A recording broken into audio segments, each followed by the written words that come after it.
Springs. Good morning, Coachella Valley, and thank you for joining us for NBC Palm Springs Midday. I'm Joe Smith. I'm glad you're here. We're going to turn things over to Jerry, and here's the thing. We expect that now that we are approaching September, temperatures are going to be a bit cooler, but you laugh at that. I laugh at that. I chuckle. Yes, it's not going to be that way. It's going to be a little bit hotter. Matter of fact, temps are going to go up for the first week of September into excessive heat territory once again. So today we're going to deal with humidity. Temperatures are going to be close to where they should be today. Mountain clouds, a few of those could develop into thunderstorms a little later on this afternoon. And yeah, excessive heat moves back into the valley in this month of September, coming up very soon. So 106 are high today, which is normal for this time of year. But keep in mind that the humidity will be a little higher today because a surge of moisture is moving in from the Gulf of California. Full forecast and look ahead to the rest of the week and a new month in just minutes. Coronavirus coverage brought to you by East Valley COVID-19 testing site, serving residents of eastern Coachella Valley. Some good news for California. Officials say it's all about looking ahead to get the state back up and running. Governor Gavin Newsom has a new approach, a color-coded 4-tier plan. This is from worst to best case scenario. The color purple means widespread closures. Red means substantial closures with some non-essential indoor businesses closed. Orange is moderate, some businesses will open, and yellow is minimal, meaning most businesses will open with modifications. College of the Desert begins its fall semester today. It's all virtual as planned. Malware attack against the school's web services. Students had access to a temporary website this morning with limited capabilities, and they could communicate with instructors via Canvas. COD says its IT department is continuing to work around the clock to restore web services. And also today, indoor malls, barbershops, and hair salons can open in Riverside County. It has to be in accordance with the new guidance from the state.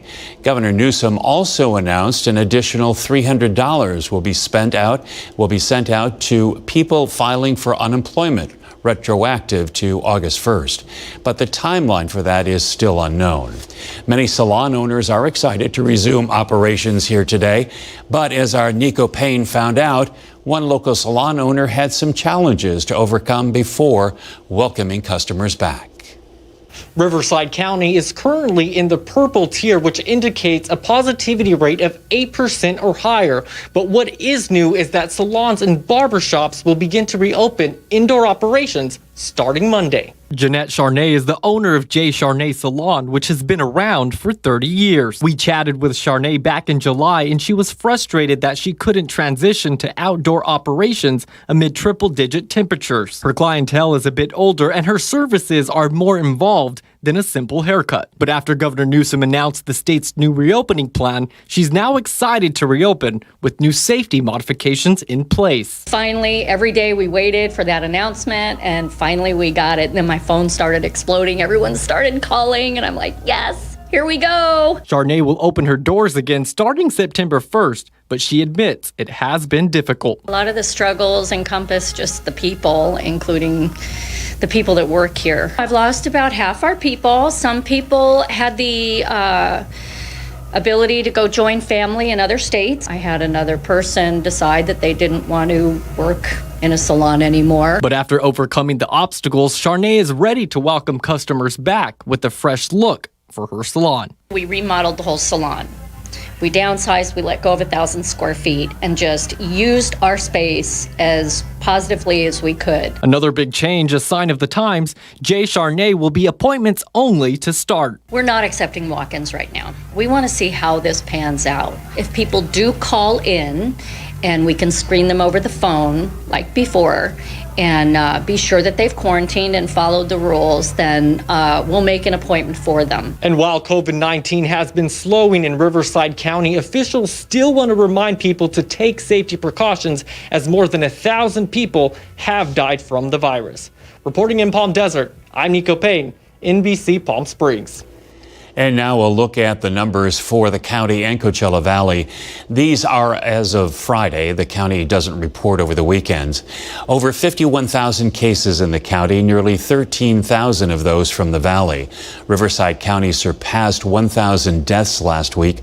290 of those are from the Coachella Valley. And across the United States, coronavirus cases topped 6 million. As of now, there are more than 15,000 new cases of COVID-19 in the country. It took just 22 days to get from 5 million to 6 million cases. States with the most cases are California, with more than 702,000, Texas with more than 631,000, and Florida with more than 621,000. Globally, cases have now topped 25 million. India recently set a record for daily new cases in any country with over 78,000. India is becoming the new epicenter. Before, the United States and Latin America were the epicenters. Our perception of time changes, often depending on what we're doing. So how did the change in activity during the peak of COVID-19 affect our sense of time? It turns out the way you felt, it had a lot to do with your circumstances. Here's Dr. Frank McGeorge. A recently published British study asked over 600 people a simple question. Thinking about today or this week, how quickly has time felt like it was passing in comparison to normal? My perception of time has changed. The researchers found roughly 40% of people thought it was going faster, and on the opposite side, 40% felt time slow down. Only 19% of people felt time passed at a normal rate. The study found there were 4 main factors associated with a distorted perception of time. First was age. Everything just slowed down. Increasing age was associated with an increasingly slower passage of time. This was especially true for people over 60. Kind of stood still. It was like you didn't know what day it was, what time it was. The next element was how satisfied or happy someone was in their social interactions. Now that it's summertime, we're outside, time is passing fast. Time passed more quickly with increased satisfaction in social interactions. The amount of stress a person was under also impacted the perception of time. More stress was associated with a slowing of time. Finally, how busy you felt was important. I'm a nurse, so time has passed very fast for me. The busier a person was, the faster time seemed to pass. McGeorge reporting. Now, these factors did not influence the perception of time, including whether you lived alone, were employed, did more physical activity, or felt you were at risk of illness. Now, the military medical team assigned to Eisenhower Health to help with a local COVID surge is saying goodbye. The 60th Air Wing Medical Group returned to Travis Air Force Base this weekend. They arrived at the peak of the COVID surge. The hospital was operating above their normal capacity with an average of 90 COVID patients. They even added an additional intensive care unit. Let's take a live look outside right now. This is from our Agua Caliente Casino cam in Palm Springs, and it looks like a beautiful day out there. Jerry's got a check of our forecast, albeit a little warm. Yeah, temperatures are going to be close to normal for today. 92 degrees right now, a slow warm up thanks to the humidity that kind of is moving in from the southeast right now. And this is the number we'll be watching. 48% relative humidity, already a lot of humidity in the air. Dew points are going to be up there too this afternoon. Doing a temp check in and around the valley. 83 at Yucca Valley, 91.29 Palms, Desert Hot Springs at 92. 96 already at Thousand Palms, Mecca 97. 97 degrees at Rancho Mirage, Cathedral City 92. We did see a little bit of cloud cover around us earlier today. Right now, not a whole lot going on, maybe a few mountain clouds. Basically, the bulk of the action over Arizona, as it has been over the past few days, that's where most of the monsoonal moisture will be. We're getting a little bit of it moving into Southern California, so that could lead to a mountain thunderstorm later on today, 104 to 107. Pretty natural stuff for late August, early September. But it's going to be hot, and with that surface moisture moving in from the southeast, from the Gulf of California, and pushing into the Coachella Valley and much of Southern California, the humidity will be up today. A lot of 60-degree dew points. Today, that'll come back down to the 50s tomorrow. But our Comfort Air 3-day forecast sees the numbers moving up gradually this week. So today in Palm Springs, a high of 106, 109 tomorrow, about the same on Wednesday with lots of sunshine. But after that, Yeah, we see some one-teens in our future very soon. Full forecast and look ahead to the first week of September in just minutes. A wildfire assistance center is now open in Vacaville to help people with basic needs, including food, water, and shelter following the wildfire destruction. Mike Lurie has the details. Help is finally here for the families who had to flee their homes in Vacaville from the fast-moving LNU Lightning Complex fire. The evacuees include people like Melissa Dotson, who lost her home on English Hills Road. She's now sleeping on a couch in her daughter's house and grateful for the relief effort at Solano County Community College. I have done this sort of thing before, and I've never expected to be on the receiving end of it. It's from us leaving our property. Also here, Amy Getz, who recorded this video on her cell phone as she ran for her life from the fire. Her property was unharmed, but she is one of the lucky ones. We were very fortunate, and we have been absolutely amazed at the service that's been rendered to us by the CHP and the sheriffs, keeping our homes safe. Now the focus is on helping families return to their properties, even if their homes are not standing. And that's where the Red Cross is providing relief. We packed these plastic bins full of tarps and safety masks and 5 pairs of gloves and plastic bags and lip balm, and these will be given away to help people, along with shovels and sifters. And those sifters are designed to help recover valuables underneath the ash. But before you go digging, Solano County is asking residents here to file a plan for environmental cleanup. Well, what we'd like to do is actually go to your property and have specialists come out and put a flag where there might be hazardous materials. And that way you stay away from that, and only the materials that are authorized for our landfill go into the dumpsters. That was Mike Lurie reporting. The Army is identifying 2 special operations soldiers who died during a training accident near San Clemente Island Thursday. 33-year-old Staff Sergeant Vincent Marquetta of Brick, New Jersey, and 22-year-old Sergeant Tyler Shelton of San Bernardino died when a Black Hawk helicopter crashed. 3 others were also injured. This is the second fatal accident near San Clemente Island recently. 9 soldiers were killed last month during training exercises. Up next, still without power and water for hundreds of thousands of Louisiana residents, the wrath of Laura continues.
Hundreds of thousands of Louisiana residents are without power or water today, again, from Hurricane Laura.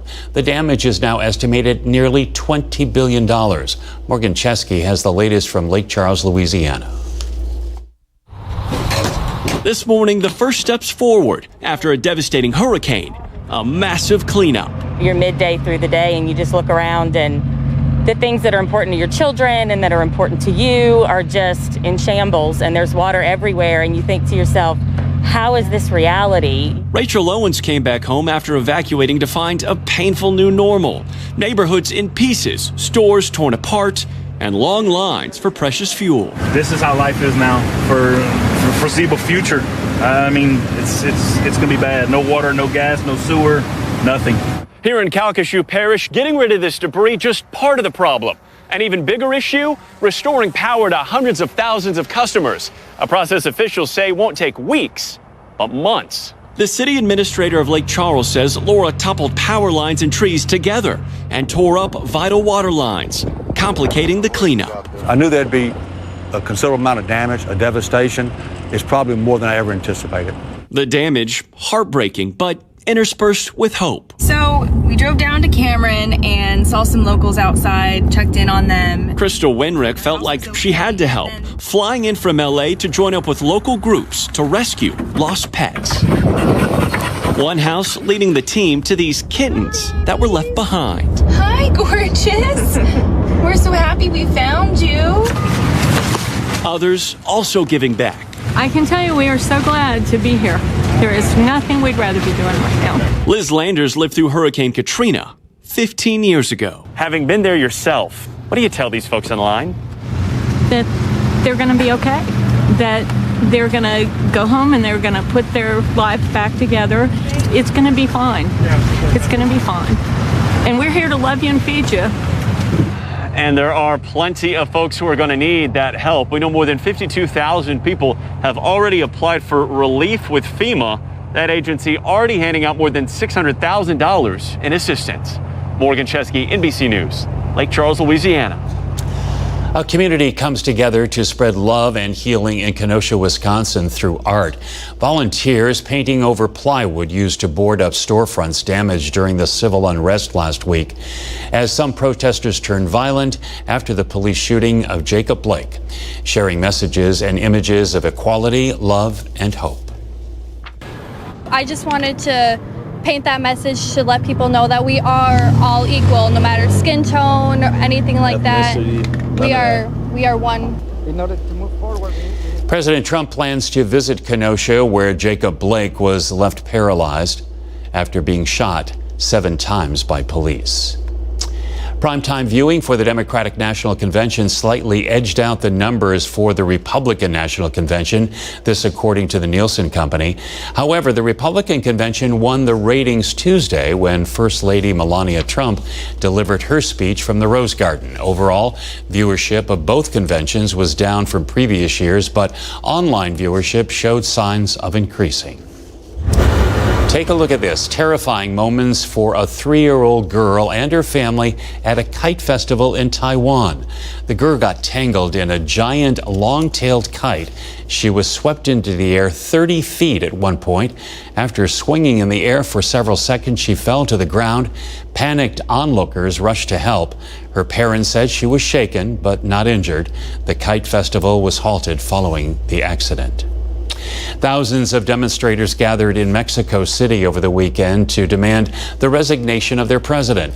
Protesters took to the streets with banners and posters and anti-government messages. Groups are blaming the president for everything from the economic crisis to gang violence to a shortage of medicines. Thousands of protesters rallied in Germany for this weekend against the country's coronavirus restrictions, with many saying the pandemic was exaggerated. Some in the crowds displayed signs supporting the U.S.-based QAnon conspiracy movement. NBC's Matt Bradley reports from Berlin. This boisterous protest is trying to convince the world the coronavirus pandemic is exaggerated or even a sham. You won't see any masks or gloves here, but you can catch a glimpse of a very American phenomenon. This march in Berlin is mostly against coronavirus restrictions, but there are a lot of QAnon supporters here. Thanks to the coronavirus, the QAnon conspiracy theory is spreading around the world like a pandemic. Most European QAnon believers are new to this conspiracy theory. Their skepticism of the coronavirus acted as a kind of gateway to QAnon, inviting conspiracy theorists down a digital rabbit hole of bizarre, baseless delusion. Lydia Morrish tracks QAnon's online activity as a reporter for First Draft News.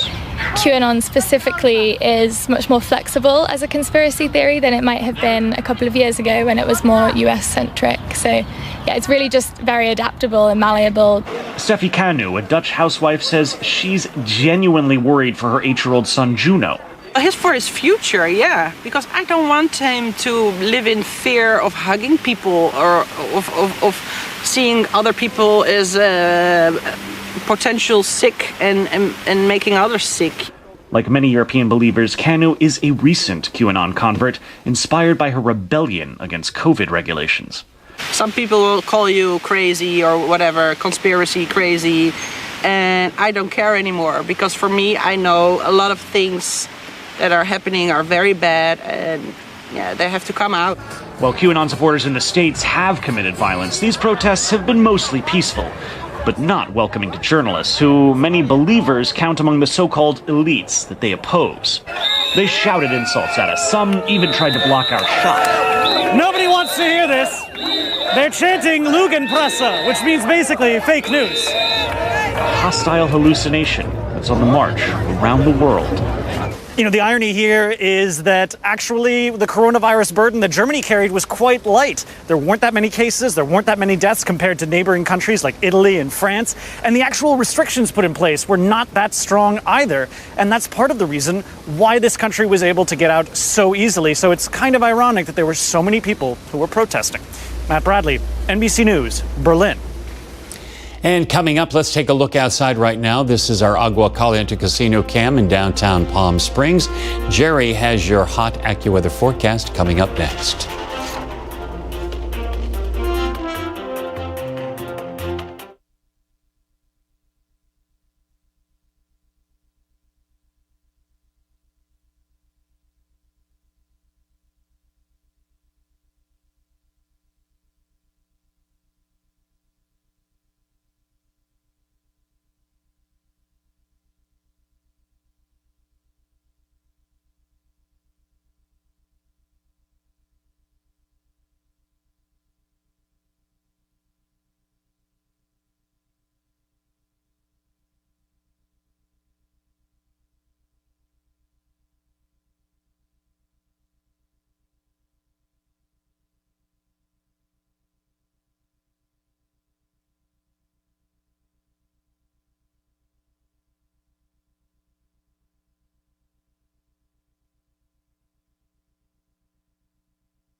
He just sent me a text.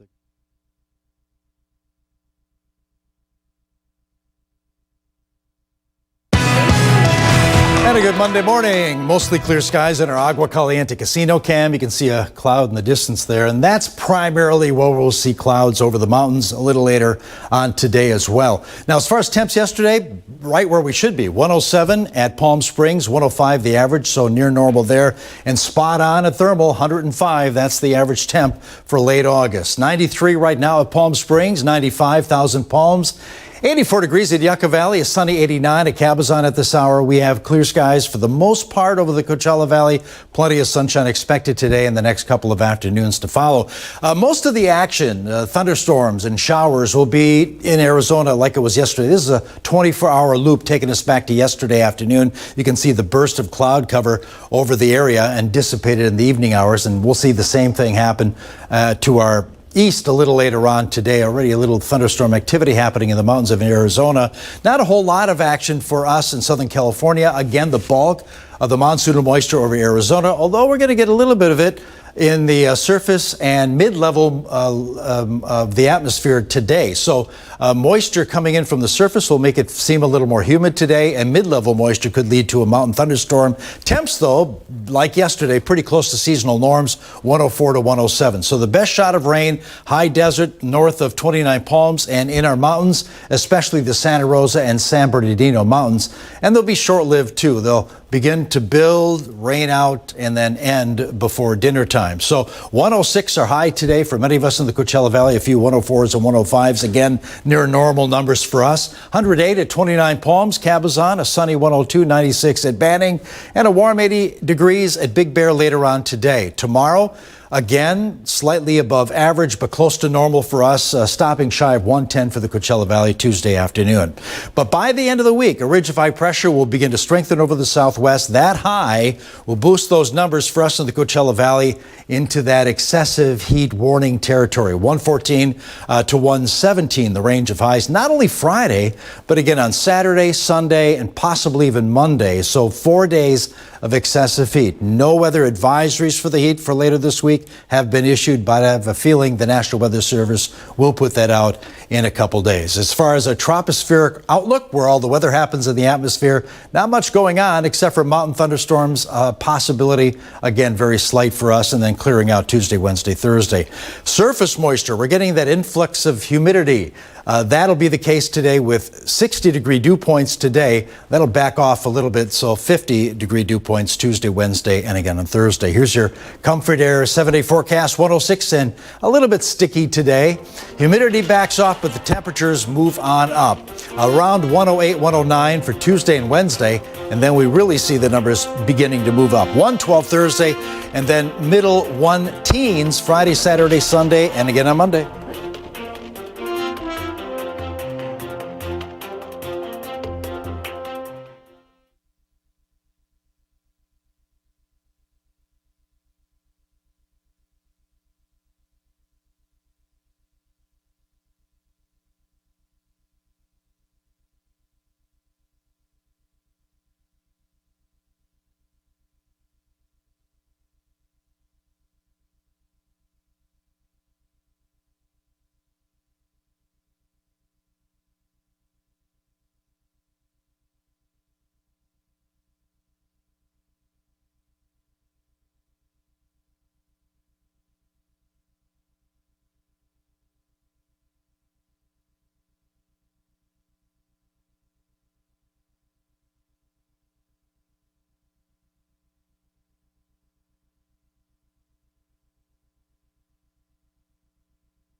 Now to the heartbreaking loss of Black Panther star Chadwick Boseman. His death, a tragic reminder that colon cancer rates are rising in young people. NBC's Kristen Dahlgren has more on Boseman's brave battle. A superhero gone at just 43 years old. Actor Chadwick Boseman died after a 4-year fight with colon cancer. News of the death from his family sending shockwaves around the world. Chadwick was diagnosed with stage 3 colon cancer in 2016 and battled with it these last 4 years as it progressed to stage 4. He died in his home with his wife and family by his side. Boseman never spoke publicly about his personal battle. He shot some of his most iconic films while undergoing treatment. Fans believe Boseman hinted at his diagnosis in a 2017 interview, when the interviewer said, "You've been through the ringer." "Oh, you don't even know," he laughs. "You have no idea. One day I'll live to tell the story." Life on chemotherapy, as what Chadwick went through when he was diagnosed, it really is a challenge. It takes a special person to be able to work through it. Boseman was diagnosed at stage 3, the cancer already through his colon wall, later progressing to stage 4, which means it spread beyond his colon. The toll of the disease apparent in one of his final Instagram videos. It's April 15th. It's Jackie Robinson Day. Colon cancer is the second leading cause of cancer deaths in the U.S., affecting an increasing number of young Americans. The rise of early onset colorectal cancer remains an enigma. We need to raise awareness that people under the age of 50 can get this disease. And though he fought his own battle privately, while filming Black Panther, Boseman took time to visit children with cancer. There are two little kids, Ian and Taylor, who recently passed from cancer. Throughout our filming, I was communicating with them. And when I found out that they...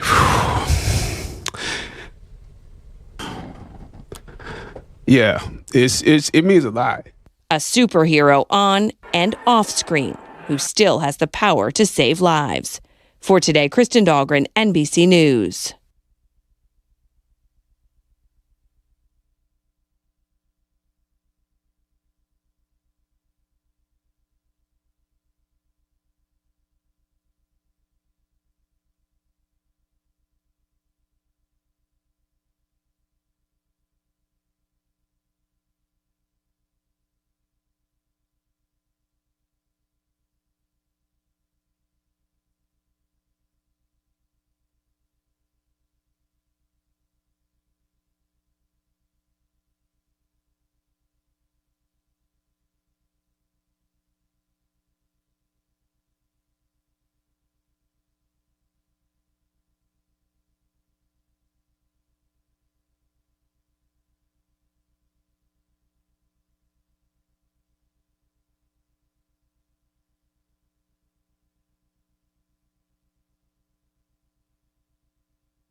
Here's a look at some consumer news. TikTok's deal to sell its U.S. business could be announced as soon as tomorrow. CNBC is reporting TikTok has chosen a bidder for its U.S., New Zealand, and Australian businesses. Microsoft, in partnership with Walmart and Oracle, are the top two contenders. The sale price is expected to be in the range of $20 to $30 billion. United Airlines is getting rid of the $200 change fee on domestic flights, although passengers with standard economy and premium class tickets will still have to cover any difference in fare price. The new policy doesn't apply to basic economy. Amazon has received federal approval for its fleet of delivery drones. The FAA announced today Amazon's Prime Air is ready to expand an unmanned package delivery system. The certification gives Amazon the ability to carry property on small drones beyond the visual line of sight of the operator. Amazon said deliveries would occur in areas with low population density and packages would weigh 5 pounds or less.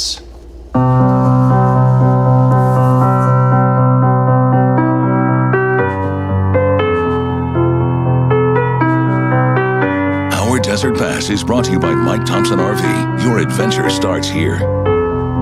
Hollywood and the desert have long been tied together. The Coachella Valley has been a retreat for the rich and famous since early in the 20th century. And with Hollywood come scandals. One of those scandals came in the very early days of Hollywood in the desert. Here's Gino Lamont.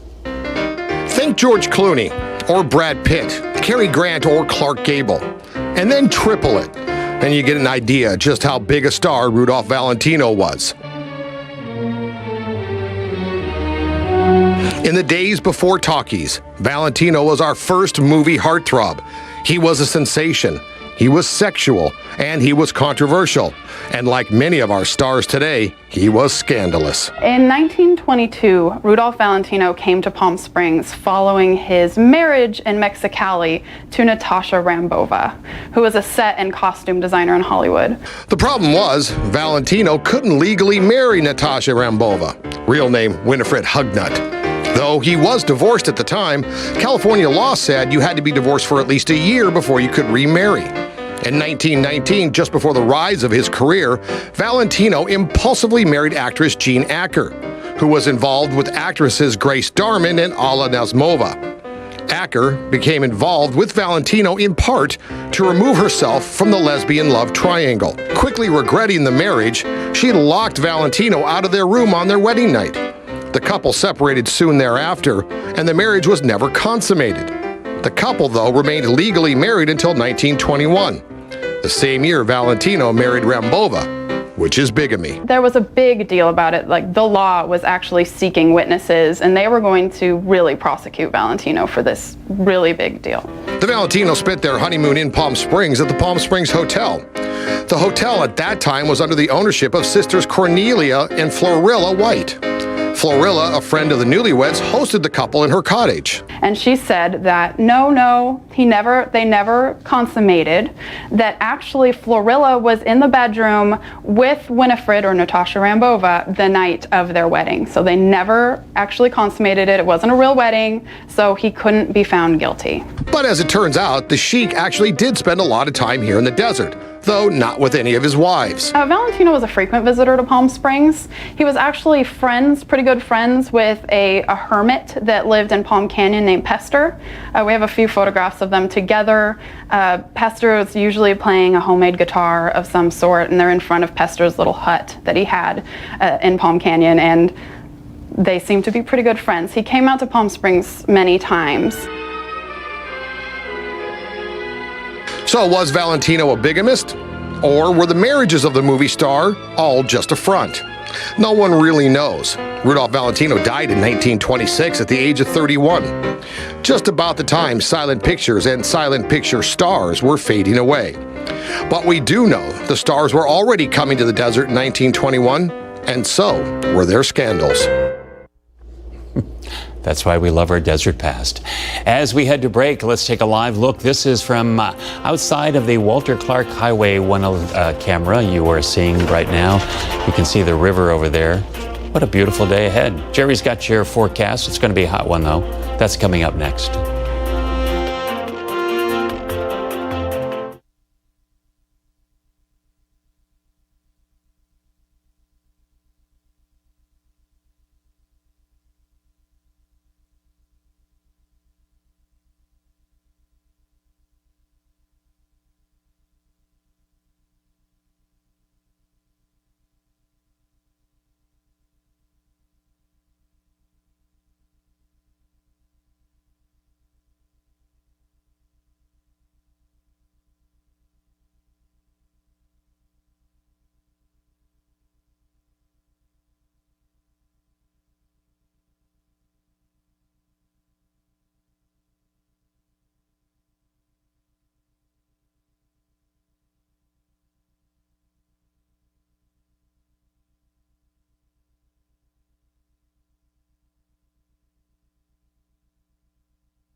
Beautiful view on our Agua Caliente casino cam there. Yeah, yesterday 107 for a high in Palm Springs. We're going to surpass that by the end of the week. Yeah, beautiful view right now. A lot of sunshine, a couple clouds in the background there.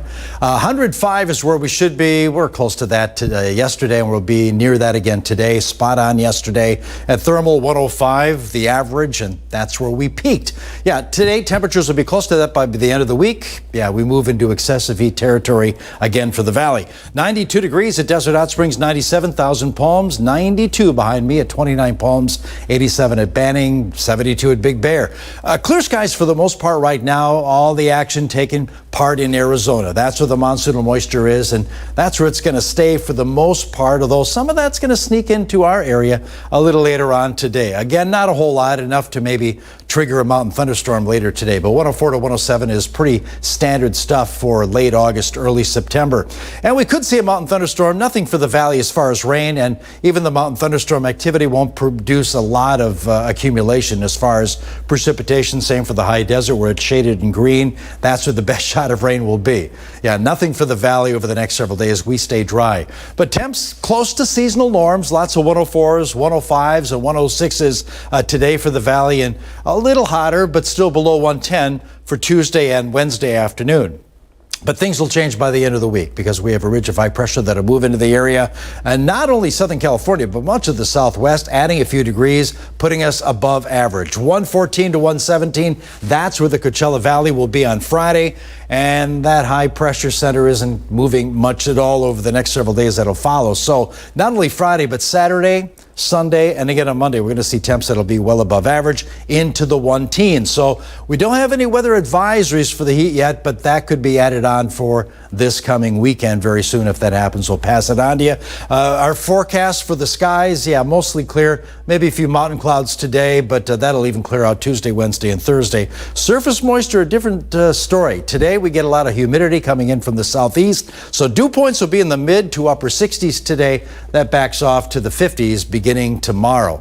Now, as far as your 7-day forecast from Comfort Air, 106 today, a little bit on the sticky side, and then 109 tomorrow, about the same Wednesday. After that, that ridge begins to move those temperatures upwards. We'll see Thursday at 112, 114, Friday, Saturday, and again on Sunday.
Well, you know, as we slowly move into our new normal, Valley businesses are addressing new guidelines and client concerns. But one local business has been conscientious about putting their customers first for decades.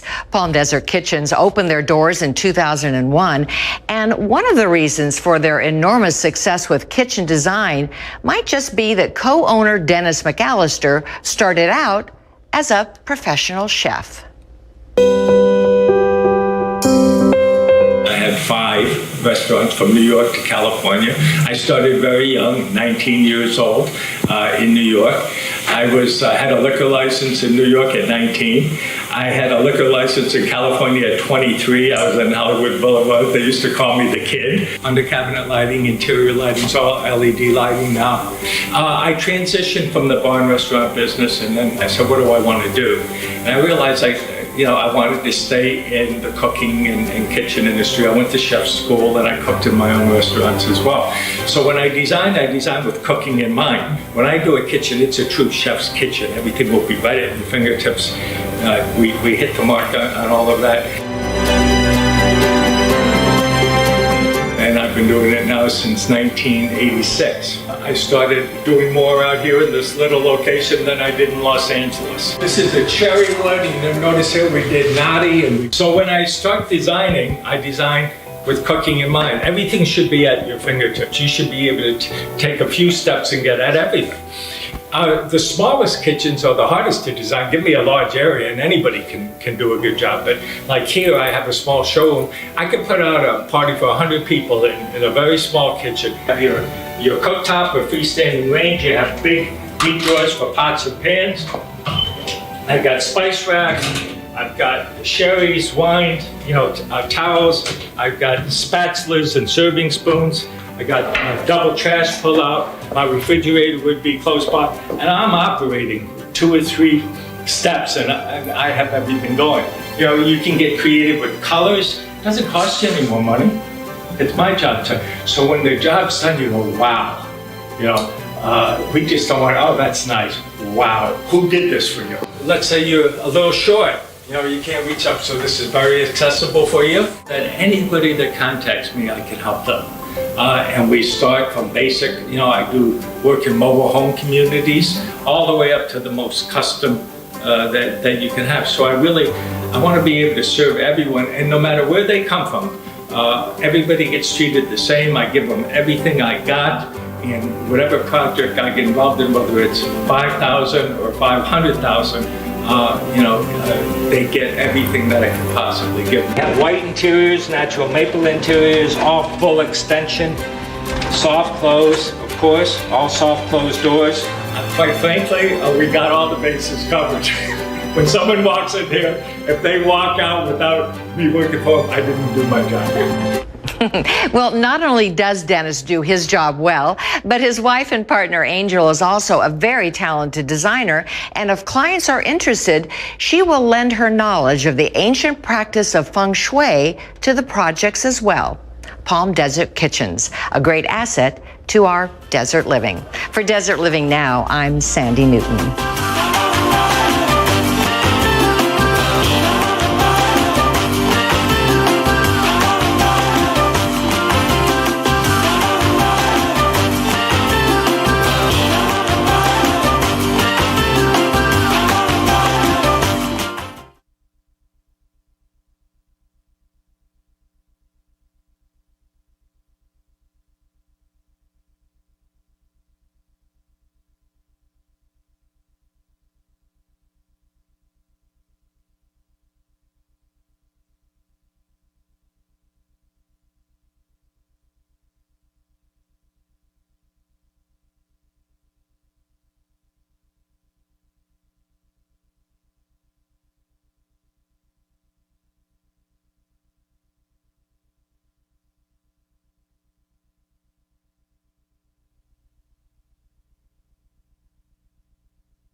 Well, have you ever heard of C19 Certified? You're about to hear a lot about it, thanks to the founders of this brand new program. Let's welcome Adam and Andy. Hey guys, welcome to our program. Hey, thank you so much for having us. This to me is a brilliant idea because, of course, the CDC hands down guidelines. Of course, we get our government guidelines from our governors and our mayors and all of our legislators. But you have come up with a great new program for employers. Tell me a little bit about C19 Certified. Sure, Sandy. Yeah, so what we've done, like you said, there's all kinds of guidance and guidelines going on talking about what companies have to do in order to reopen, and it's different on a low municipality by municipality basis. So really what we did is we came up here with this program to provide a one-size-fits-all training program to make sure that employees understand the risks that coronavirus presents and the best practices to mitigate those risks while they're returning to work. Exactly. And we also took some of our content and behavioralized questions. And so that way employees know, the best practices to do when they do return to the workplace or if they're currently in the workplace. Such a great idea. And how did you kind of formulate it? How did you distill it all down and decide which were the most important guidelines? Sure. Well, how we formulated our course originally was we just wanted to find a way to get everyone back up and working as quickly as possible. And, ultimately we just looked to the CDC and the World Health Organization to figure out, what the best protocols were. And then we looked on both the state and federal level to see what we could satisfy on that end. Yeah. And then ultimately we were able to team up with leading medical and legal professionals out of Atlanta, Georgia, to really run through what we thought was the most critical information from both a medical perspective as well as a legal risk perspective, to make sure that we really hammered home for these employers and employees what we thought the key points that everybody really needed to make sure they brought home were. So excellent. So it's essentially an e-learning course that employers can access. And tell me how they access that and what the response has been. Sure. So it's really easy to access. We've made everything digital because of everything that's going on with coronavirus. We wanted to mitigate human contact to contact as much as possible. And so our e-learning course is as simple as getting a link from us that's private. We give that to an employer. They distribute it to their employees, and then their employees can go on, and our course is around 40 minutes. And once they're done, the individual employee will get a certification. And if they're a brick and mortar business, we will give the business a certification that they can hang up and display as well to make their customers feel confident that they've taken the proper steps. And is this one size fits all? It's for small companies, but also big corporations? Yeah, so what we're offering is a standard course. That's our typical one size fits all that we think makes sure that everybody has the baseline knowledge that they need to help try to prevent a widespread exposure in their workplace. But we're also working with companies to develop company-specific courses as well, where if you're walking into a specific office in Massachusetts for this one of our particular companies, what do they want you to do before coming into their office? What is exactly their weekly screening protocol? So we do have more customized courses for companies as well as our standard one size fits all as well. We're offering both solutions. Exactly. And we've done, everything from restaurants to pharmaceutical companies to education networks. And so, with the standard course, we use our basic course and then with the customized course, we use our basic course and then we add on, like Andy said, those company specific policies. So they say necessity, of course, is the brainchild of invention. You're young guys. What made you decide to come up with this concept? Yeah, sure. Well, similar to, like I said before, we just wanted to figure out a way to get everybody working again and ultimately working safely. And so what we did was kind of just put our heads together and said, what can we do? And when we realized we had the ability to run an online education program, I think we both kind of took that responsibility under our arms and just put our heads down and said, we know that we need to get this out quickly to market if it's going to be successful. And so, we spent about a month and a half developing it. And I'd say by month 3, we had a working product. Fantastic. Well, wishing you the best of luck, Adam and Andy. Thank you so much for sharing it with our viewers. Again, C19 certified, and we'll have your website on there, a link so that everyone can access it. Thank you so much. A great idea, especially during these times. Awesome. Thank you for having us. Take care, Andy. Stay safe. Yep. Thanks.